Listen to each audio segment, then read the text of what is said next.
video kali ini, kita kembali belajar pada tema 6, subtema 1, muatan pelajaran, ilmu pengetahuan, sosial.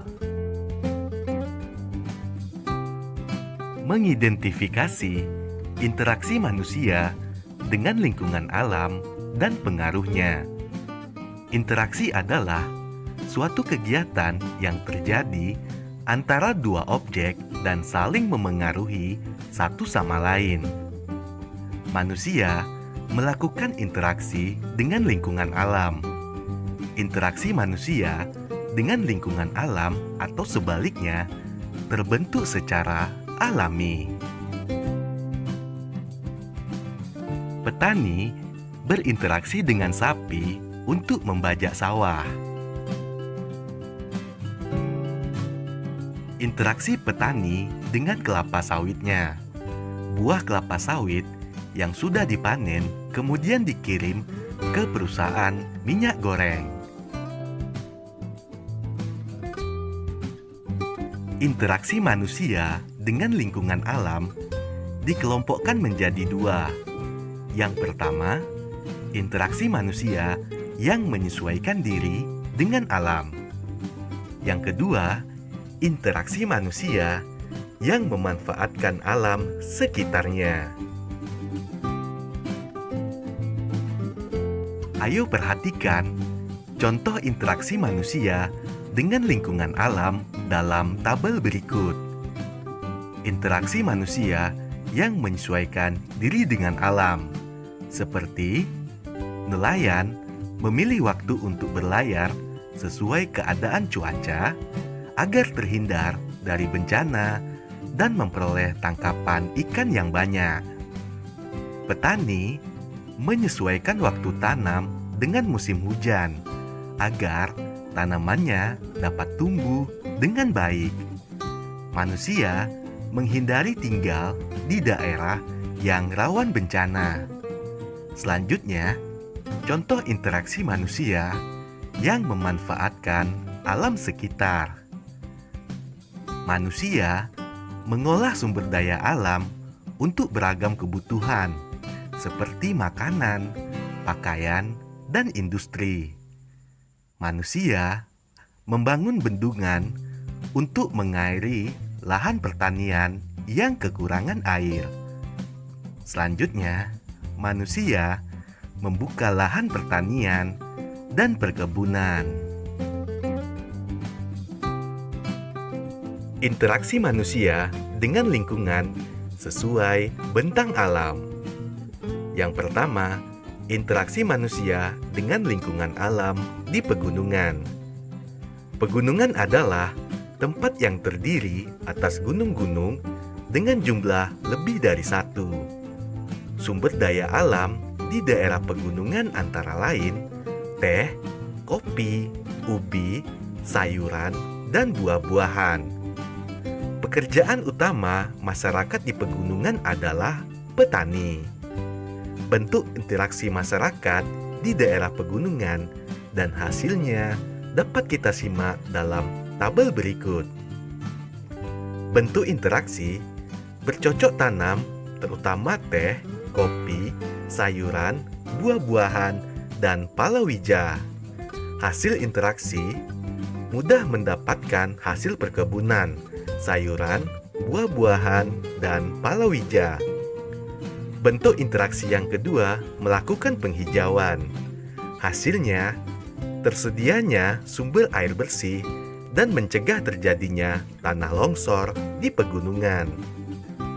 Bentuk interaksi yang ketiga memelihara hewan ternak berupa ayam, sapi, dan domba.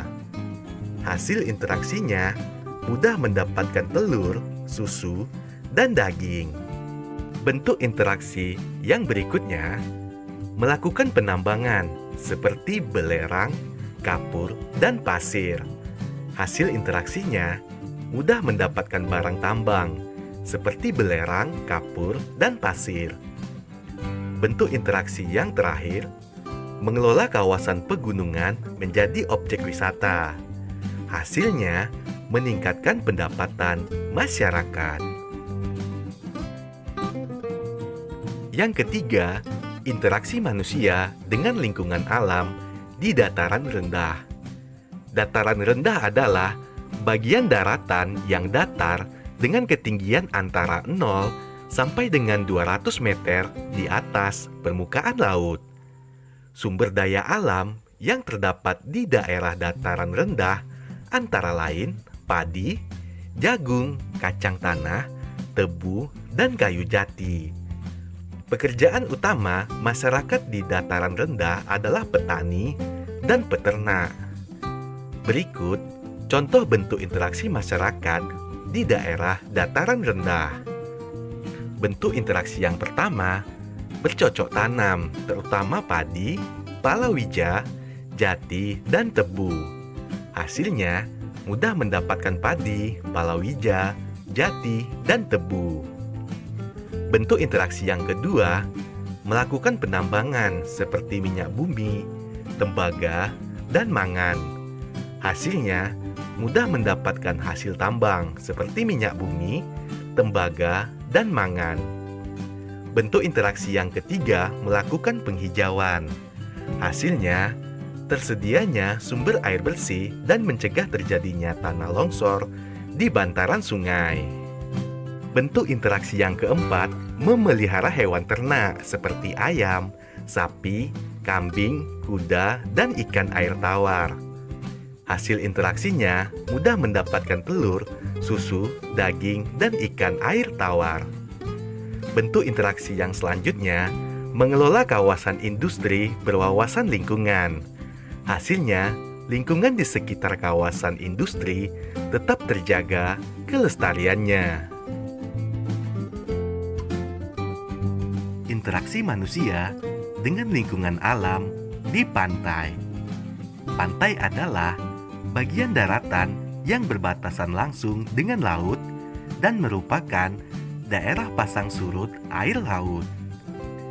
Sumber daya alam yang terdapat di daerah pantai antara lain ikan, kerang, kelapa, rumput laut, dan terumbu karang. Pekerjaan utama masyarakat di daerah pantai adalah nelayan. Berikut contoh bentuk interaksi masyarakat di daerah pantai. Bentuk interaksi yang pertama, menjadi nelayan. Hasilnya mudah mendapatkan ikan. Bentuk interaksi yang kedua, melakukan budidaya sumber daya laut seperti udang, ikan air payau, rumput laut, dan kerang mutiara. Hasilnya mudah mendapatkan hasil sumber daya laut seperti udang, ikan air payau, rumput laut, dan kerang mutiara. Bentuk interaksi yang ketiga, melakukan budidaya dan penanaman pohon kelapa. Hasilnya mudah mendapatkan kelapa. Selanjutnya, menanam pohon bakau di daerah pantai. Hasil interaksinya mencegah terjadinya abrasi pantai dan menjaga kebersihan pesisir pantai. Selanjutnya, mengelola kawasan pantai menjadi objek wisata. Hasilnya meningkatkan pendapatan masyarakat. Menyebutkan pengaruh interaksi manusia dengan lingkungan terhadap pembangunan. Manusia tidak dapat hidup tanpa mengandalkan lingkungan. Manusia memperoleh banyak manfaat dari alam untuk memenuhi kebutuhannya. Pertanian, perkebunan, perikanan, peternakan, perhutanan, dan perindustrian merupakan bentuk interaksi manusia dengan lingkungan alam untuk memenuhi kebutuhan hidup. Namun, tidak semua interaksi manusia dengan alam berdampak baik bagi alam. Berikut pengaruh negatif interaksi manusia dengan lingkungan. Pada kegiatan pertanian, pengaruh negatifnya adalah menggunakan pupuk kimia buatan dapat merusak tanah. Usahanya untuk memperbaiki menggunakan pupuk kandang dan pupuk kompos. bentuk kegiatan interaksi perkebunan, pengaruh negatif yang terjadi, menggunakan pestisida buatan dapat menyebabkan pencemaran lingkungan. Usaha untuk memperbaiki menggunakan pestisida alami dari tumbuhan seperti tembakau, cengkih, serai wangi, dan bunga krisan.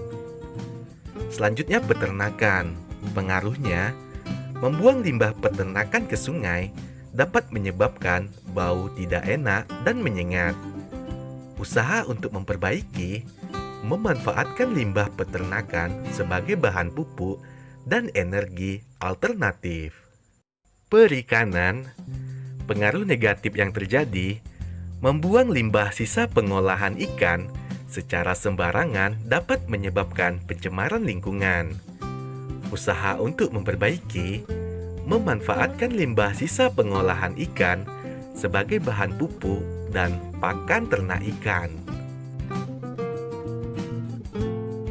Selanjutnya perhutanan. Menebang pohon-pohon hutan secara sembarangan dapat menyebabkan tanah longsor dan kebakaran hutan. Usaha untuk memperbaikinya melakukan sistem tebang pilih, reboisasi, dan tidak melakukan pembakaran di sembarang tempat. Berikutnya, perindustrian. Membuang limbah padat industri secara sembarangan dapat menyebabkan banjir. Limbah cair dapat merusak ekosistem air, dan limbah gas dapat menyebabkan pemanasan global.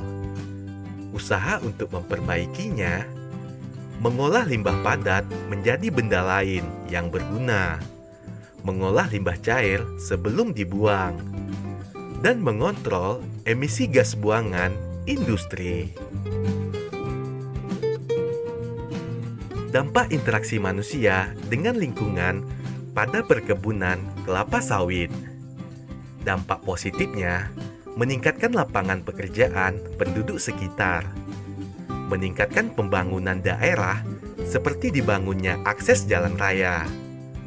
Pendapatan penduduk semakin meningkat. Dibangunnya sarana dan prasarana.